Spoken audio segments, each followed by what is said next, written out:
back in December, I reviewed a book about a Christian and a cult by author Shawn Brink. And for someone who doesn't really partake in religious horror so much, I really enjoyed this book. And why wouldn't I? I reviewed one of his other books as well, and that was also very good. And then I got to thinking, I never really imagined horror and religion going together that well. I mean, you have movies that do it, so The Exorcist and The Omen, but movies in general just really easy to horrify. Books are a lot harder because you can very easily go down the path of proselytizing. Now, I am an atheist, a Satanist even.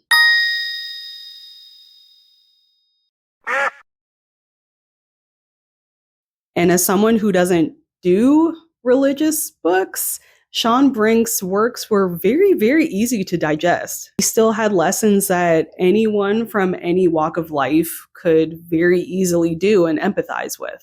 So I decided to have a sit-down talk with him and see how he combines fear and faith in his writing.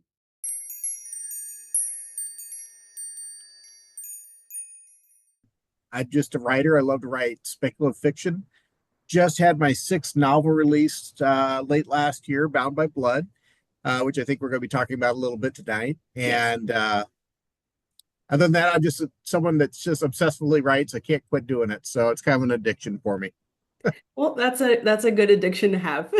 Yes. I'm a bit of the same way. It's just I write reviews instead of novels. That's all. Hey, that's cool too. Yeah.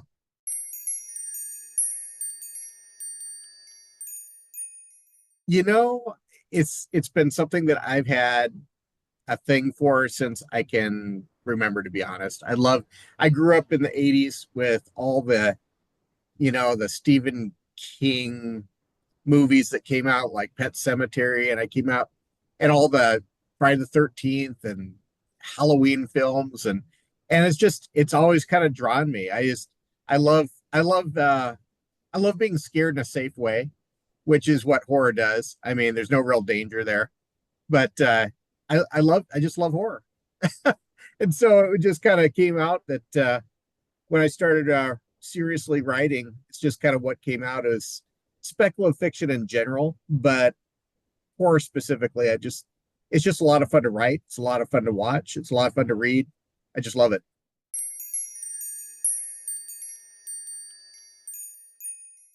How do you balance faith and fear? Because clearly we have many, many movies. Just name any exorcism movie. Clearly they go together, but some people think they don't. So how do you balance that to make one cohesive book?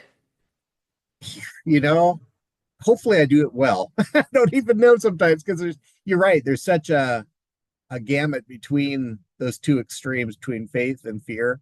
I guess I don't ever set out writing looking to strike a balance necessarily between faith and fear. But again, being the product of Stephen King novels and Dean Koontz and Clive Barker and all these authors that I grew up with, it's just basically I'm trying to emulate them, but just a little bit more from a Christian perspective. So it's not really that I'm looking. I'm just writing horror from a different perspective. So I don't really look to try to balance them out. I just try to see how the writing turns out, and when it's done, I kind of look at it and go, okay. There are certain things that I do and don't write about. I think you'll find in the novels that I'm writing, there are certain things I abstain from, foul language, overt sex, anything like that. But as far as a faith to horror ratio, I don't really know that there's one or the other that I have. I mean, if you ever read the Bible, I mean, that thing is full of horrific scenes if you think about it. I mean, there's people being crucified on crosses. There's demons and there's angels, and they're always at war with each other. There's God and there's Satan. There's all these horrific themes, and it's within this book of faith. So it's for me, it's not really something that has to be separated out, faith versus horror. It just kind of goes hand in hand.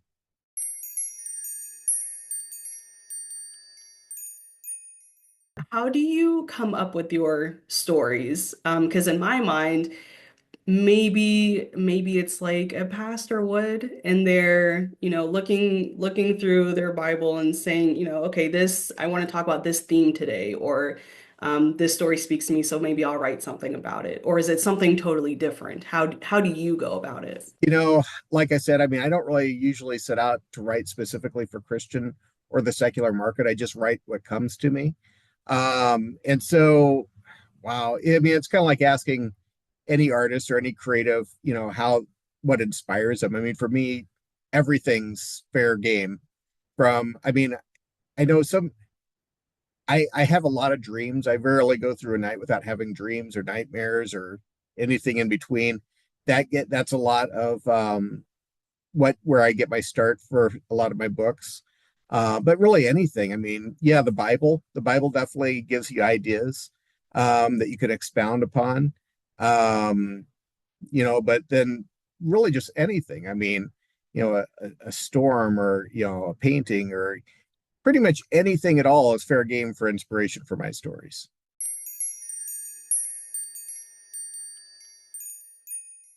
How I am not a Christian. How should I receive your stories? How would you like people to view them? Okay. Wow. And again, you know, and I got to be careful how I word this because I don't want to come across, you know, giving a certain vibe out. But as far as strictly the writing aspect of it, I I mean, these aren't the books I write, they're not, scripture, they're not prophecy, it's fiction. Fiction's entertainment. So, I mean, that's what I write for. And what I try to do, even while I'm writing, especially while I'm writing Christian fiction, maybe even, is that I try to write towards that entertainment aspect because that's what fiction's all about, really, when it comes down to it. Stephen King doesn't write books expecting people to believe anything, in them. So I write the same way. However, for those people that are Christians are going to see connections between that and biblical truth, or what I perceive as biblical truth. To the Christians, that read my book, I think they enjoy it on maybe a not necessarily higher or better or worse level, but a different level. But for people that are reading it for secular entertainment, hey, that's great. If you want to buy my books and read them for secular entertainment, that's really what I write for. I write for entertainment. So if you ever want to dive deeper into that and find out about faith as well, I'm always happy to talk about that. But really, my main goal is entertainment.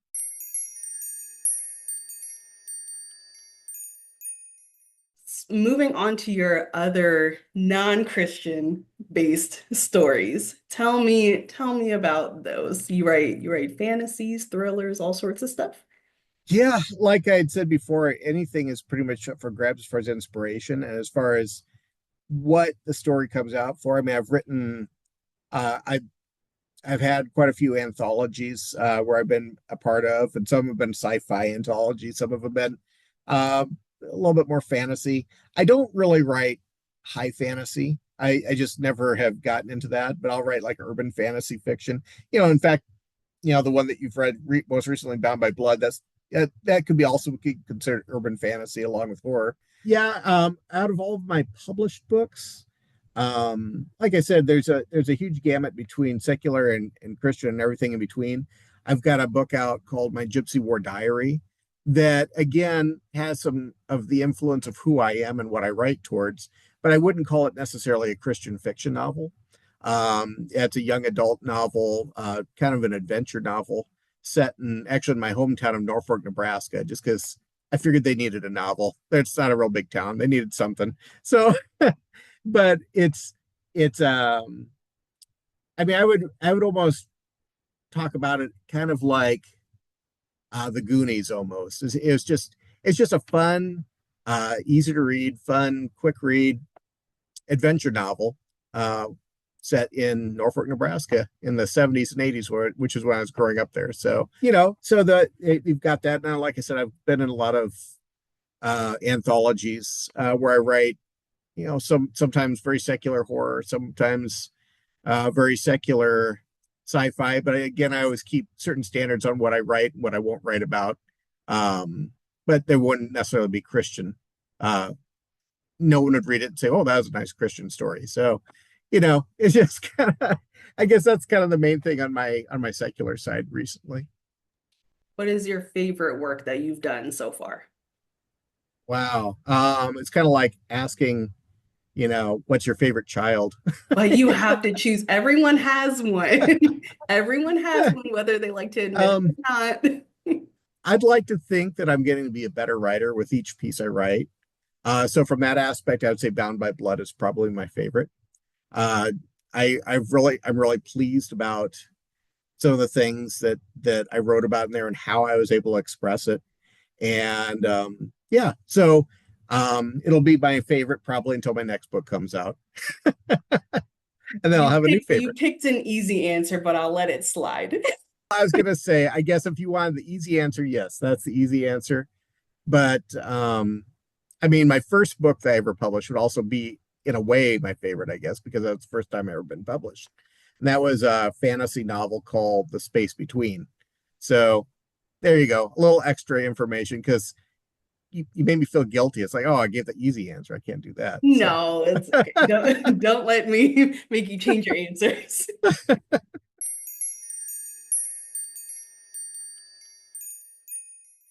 it's when you set out to write a novel, it's such a big process that sometimes I lose sight of where the origin started. A lot of times I look for a conflict, and that's where it starts. I believe that's how it started with Bound by Blood.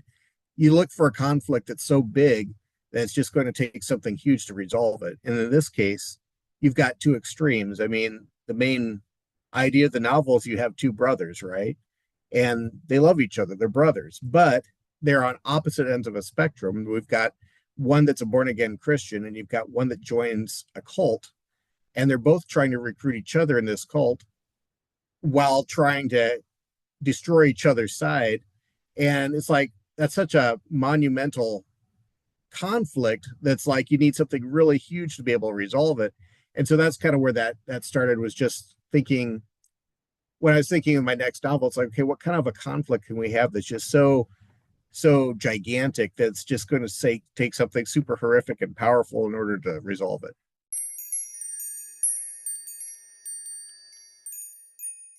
Sometimes authors put a little bit of themselves into a story. Is that true for Bound by Blood? That is true of probably everything I've ever written, both protagonist and antagonist. Seth Yes. in Bound by Blood, one of the things that Seth struggles with, and this won't be a big spoiler or anything, but he struggles with the fact that he's committed some horrific sins in his past. And he's worried what people think of him if it comes to light. And that's one of the things that you know I can admit that I have struggled with through my life. I think anyone really has this, and for the Christian, and again, I'm not trying to hear to, I know this is not a Christian blog, but just to give you a little background, I mean, for the Christian, we believe that we're saved by grace through what Jesus did for us. And so we don't have to live with this guilt, but yet it's such a crazy, huge gift that God's given us that sometimes it's hard to admit to ourselves that we're truly forgiven of all of our sins.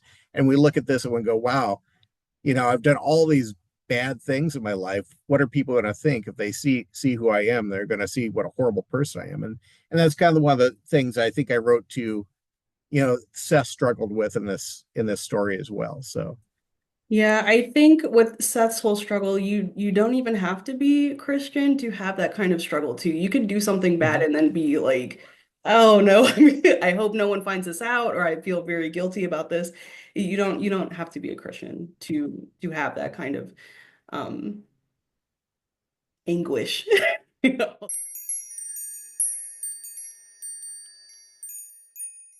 Yeah. In Bound by Blood, I was when hearing about this story before I even read it, I was thinking, okay, we have a cult and we have someone who is born again. I'm wondering how far into faith on the faith side this is going to be, but I was very surprised at how actually on the horror side it was. Like you have people getting shot, you have Pastor Pete being lured out of the church by a demon in a whole foggy. Oh my goodness. Like I was very surprised and I loved every second of it. Oh, thank you so much. That's what I love to hear. Yeah. No really question there. Just just I really liked all that. Well, I was surprised at it in a good that's way. so good to hear because you write a book and you spend, I mean, months and months writing and rewriting and then goes through edits and goes through everything. And then you got a final product and you're so nervous. You're like, what if I'm the only person that thought this was cool? And everyone's going like, oh, this is horrible. And you get so nervous until the reviews start coming in. So it's so I can't thank you enough for saying that because it really made my day and it really helps me to know that I'm doing something, I guess, right. So Yes. thank you. Was so okay, in edits, was there anything that got cut out of the book that maybe you wish was actually in there? Not not that I wish was actually in there. I've been blessed with just excellent editors at all the publishing houses I've ever worked with. And I will say that one thing I struggle with, and I've heard it's common with a lot of writers. I don't know because I only know my own experience, but I tend to overwrite. So every book I've ever written, an editor gets it and they cut about 20,000 words out of it, which I don't take that as offensive at all because like I said, the editors I work with are just so talented and so good, and they make the book better. They make the writing better. They make me look better. So I can't say there's anything that was cut out that I didn't want in there. Nothing like in the way of scenes or anything like that where they cut scenes out, but just cutting out the overwriting aspects. It's been super, super helpful for me in my writing. And it's helped me also learn from what they do to help me be a better writer so that I don't have to get 20,000 words cut out of every book.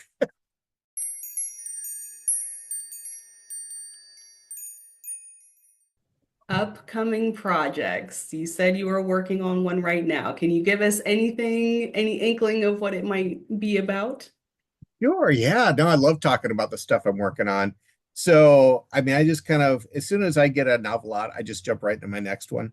And then I've got a lot of little side projects with short stories and stuff on the side. But my main novel that I'm working on now, working title, it's called The Tunnel Rat. Um, Again, it's going to be horror. Probably it's a little bit more on the sci-fi side, but it's going to be horror. And we were in the middle of writing it, so I'm not sure how Christian it's going to be yet because again, I don't find that out till it's at the end. I'm like, oh, okay. So I can tell you a little bit about it. Just the idea, the premise. It's a novel that's set during the Vietnam War era. In Vietnam, the main character is a tunnel rat. I don't know if you're familiar with the tunnel rats, but I their job am. was Yes. yeah, I mean their job was that's horrific in itself, just seeing their job. Their job was basically to infiltrate enemy tunnels and root out the North Vietnamese. And all they're given is like a flashlight and a pistol. And they have to do this. Well, basically, the idea of the story is that this tunnel rat goes into a tunnel to infiltrate and root out the North Vietnamese, but he finds something else there living in the tunnel besides North Vietnamese. That's really all I can tell you at this point. But you know, it's horror. So think of what might be hiding in a dark tunnel in Vietnam in 1970 and let your imaginations go wild. That's kind of where I am right now. Well, you Yeah. know where to find me when that when that comes out. I'm very interested in that story. Oh, yeah, I'll definitely let you know because Please do. I'm I'm super pumped about it right now because I mean, just they're in the writing process and it's like, oh my gosh, it's just really exciting for me right now. So I hope it's going to be exciting for you and everyone else once it releases.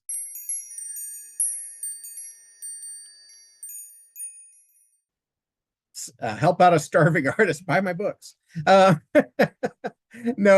I just honestly, it's just so cool being able to be on your show, and I really appreciate it. If anyone watches that, well, I put not if anyone, people are going to watch the video, and if you put comments in, I'll do my best to respond as well. So if anyone has any questions for my writing once that goes to your YouTube channel or anything at all, I'm always happy to talk and answer things about anything pretty much. So again, just thank you so much for having me. And if anyone wants to purchase my books, they are the main one I'd say would be Amazon, Barnes and Noble, but they're available through any bookstore outlet. If they're not on the shelf, just ask whoever's in charge there. They should be able to get them. I think horror is a great avenue to spread ideas, and the horror community is one of the most accepting, if not the most accepting communities out there. It is incredibly easy for someone to join in, for someone to find something that they like and find something that they stick to. There are a ton of subgenres. It is so easy to find something that speaks directly to you. Though I may not see eye to eye with everyone's way of life, if they're not outwardly hurting anyone, then I would like to enjoy their art as well. I like to give everyone a chance because at the end of the day, it is just that. It's art. And if you never try something new, you'll be missing out on something pretty awesome. So I'll for sure be keeping up with Shawn Brink's works, and I encourage all of you to visit the links in the description and find something that speaks to you as well. Happy reading.